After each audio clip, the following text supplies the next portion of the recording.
When I first came to Iceland, Dr. Sarah Hoffman said, "Oh, I have this skull from Iceland that's now currently housed at Harvard that looks like it had some modern medical interventions, but clearly is from the medieval era. So what's going on here?"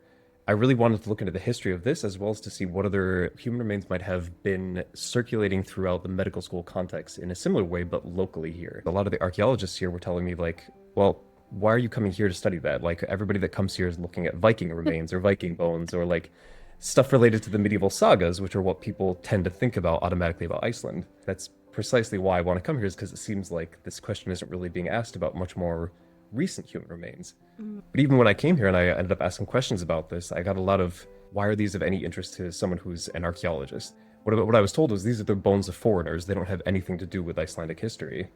That particular quote really informed me of like, oh, okay, so here's why no one talks about the fact that there are all these human remains here, is because they're just not thought of as being part of what actually makes up the history of the island.